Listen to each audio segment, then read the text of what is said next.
Halo teman-teman, berjumpa lagi dengan saya Brother Pio. Membahas kebotolan bangkai emang tidak ada habisnya. Cuman bangkai lah, bangkai gitu. Bangkai.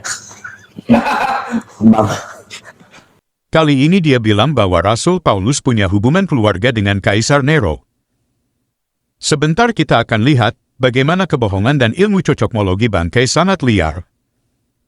Kalau ada yang percaya apa yang dikatakan bangkai, mungkin ada masalah dengan dengkulnya. Sebelum kita tanggapi, kita saksikan video bangkai bersama babysitternya Aristo.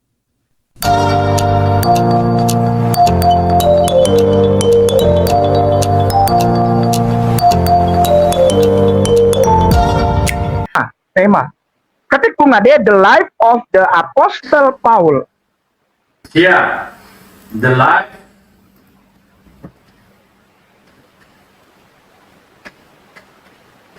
The life. Pak Yeah. Irfan, kalau yang dekat ke Utah, UTAH, Utah. 3, 4. Geser lagi, geser ke bawah. Coba, beta baca juga, beta ikut baca. Dari performance. Itu Paul. Okay, Paul. Paul. Iya itu. Ya. Oke deh. Pemirsa ikutin ya.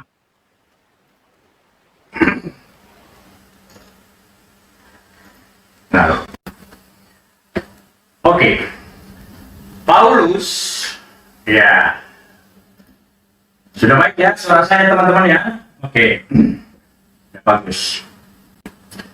Oke, bagus caranya. Sudah semua sepakat bagus. Paulus adalah seorang pria dari Tarsus dan tentu saja seorang Yunani. Putra dari ibu Yunani dan ayah Yunani. Setelah pergi ke Yerusalem dan tinggal Sebentar Bung Ade. Bung Ade sayang sebentar, minta maaf. Kakak minta maaf, sebentar. Pemirsa yang mulia, muslimin wal muslimah. Perhatikan.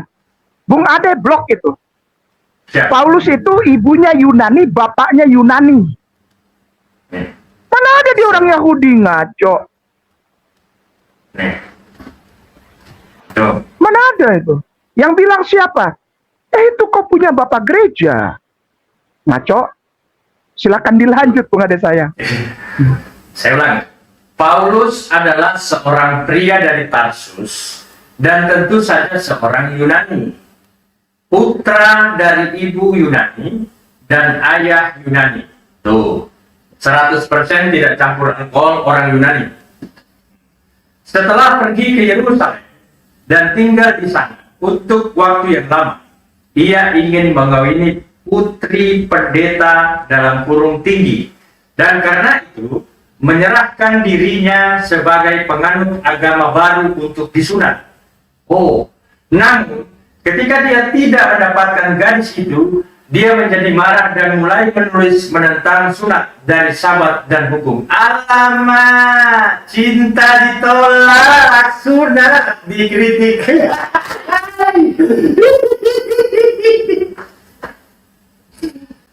Waduh, ini memang bahaya ini kalau cinta ditolak. Adik juga begitu. Waktu ditolak cintanya, tapi adik tetap disunat. Itu masalah bedanya dengan Paulus itu.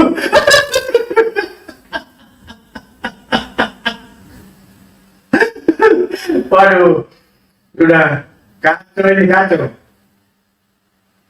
Kamu punya rasul ini pemeraju. Cuma cinta ditolak.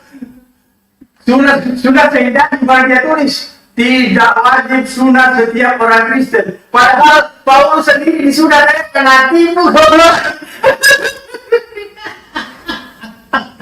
Barusan kita saksikan bagaimana bangkai mengutip satu artikel yang membicarakan gambaran hidup Paulus. Kita akan melihat bersama bagaimana bangkai menipu para pemujanya dengan tidak mengutip secara utuh kutipan dari artikel tersebut. Faktanya, sebelum paragraf yang dikutip bangkai menjelaskan sumber dari kutipan tersebut. Mari kita lihat. Di sana dikatakan, satu cerita rakyat kemudian mengklaim bahwa Paulus terlibat dengan putri imam besar, dan penolakannya terhadap Paulus menyebabkan permusuhannya terhadap Yudaisme. Baru setelah itu, paragraf yang dikutip bangkai. Bahkan setelah paragraf yang dikutip bangkai menjelaskan dari mana cerita itu berasal. Kisah ini mengandung bias anti-Paulus yang jelas, dan sepertinya tidak mengandung sesuatu yang historis. Teman-teman lihat, Bangkai telah melakukan kebohongan publik, di mana dia mengutip suatu artikel tidak utuh. Padahal penulis artikel sedang menuliskan gambaran kehidupan Paulus, bahkan dongeng dari para pembenci Paulus. Mari kita lanjut saksikan badut kita beraksi. Roma 16. Nomor Roma 16:11 langsung baca Bung Ade, syukron. Asyik. Salam kepada Herodion, temanku sebangsa. Salam kepada mereka yang termasuk di isi rumah. Narkisus yang ada dalam Tuhan. Narkisus nih. Narkisus kacau. Baik, begini pemirsa yang mulia muslimin wal muslimah rahimakumullah. Kenapa saya bawa ke sini? Untuk melangkah berikutnya. Dasarnya kita sudah punya. Tinggal melangkah. Itulah namanya paparan akademis. Saya bawa 16:11 ini untuk memperlihatkan kata Herodion. Artinya keluarga besar Herodes. Sudah ya? Herodion. Siapa keluarga besar Herodes ini? Disebut temanku sebangsa. Nah, kata-kata temanku sebangsa ini di dalam bahasa aslinya itu Strong Concordance G4773. Geser ke bawah. Oke.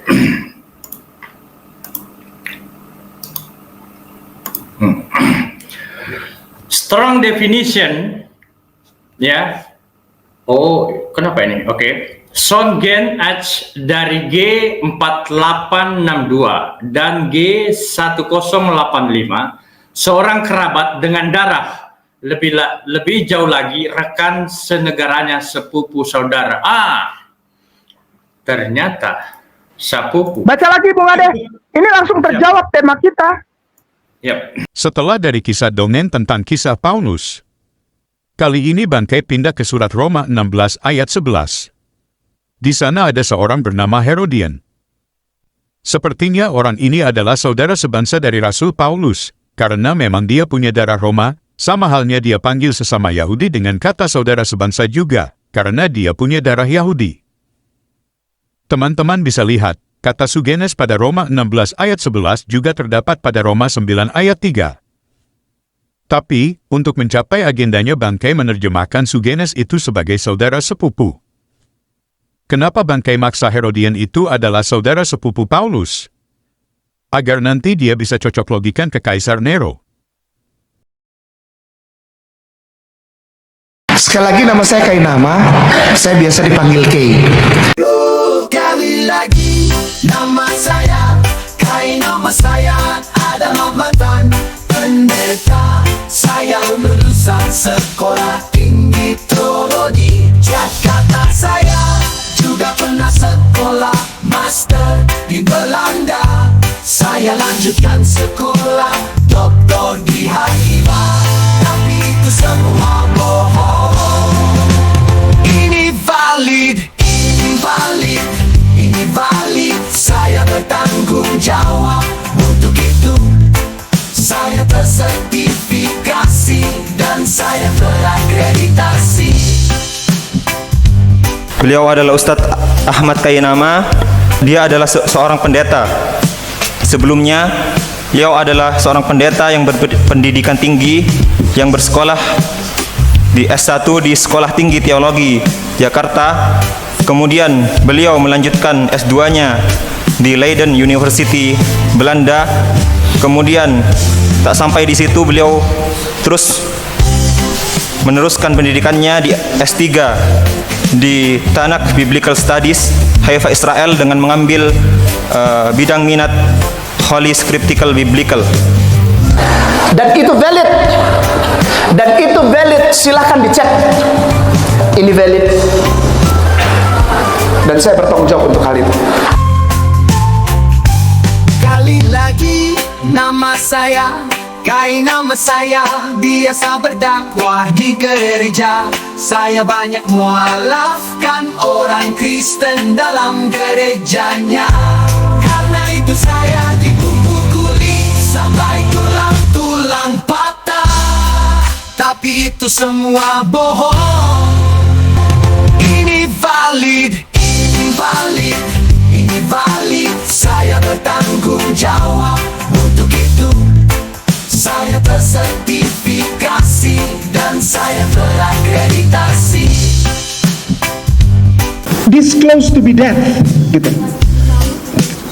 Deket mati itu udah saya udah rasa. Dan buat saya asik-asik aja. Tapi saya mengabarkan kemana-mana, dipukul, diapain, paling tidak Allah kasih tahu cintanya kepada saya ketika saya pegang tangan orang di dalam gerejanya dan saya syahadatkan dia di dalam gerejanya. Alhamdulillah, Allah masih percaya sama orang hitam ini. Allah masih sayang sama orang hitam ini, sehingga si hitam ini masih bisa berkeliling dan mengabarkan kasih sayang Allah, lalu menuntun mereka untuk mengucapkan dua kalimat yang suci itu, dua kalimat cinta kepada Allah, dua kalimat syahadat di dalam rumah ibadah mereka. Ini valid, ini valid. Saya bertanggung jawab untuk itu. Saya tersertifikasi dan saya terakreditasi. Hei bangke, sampaikan kapan begini, bertobatlah sebelum ajal menjemput. Aku tidak pernah sekolah keluar, aku tidak pernah sekolah teologi, tidak pernah tahu apa-apa. Iya betul. Jadi yang mana ini yang benar? Hei bangke, Sepandai-pandai kita menyembunyikan bangkai, satu saat juga bau bangkai itu akan tercium.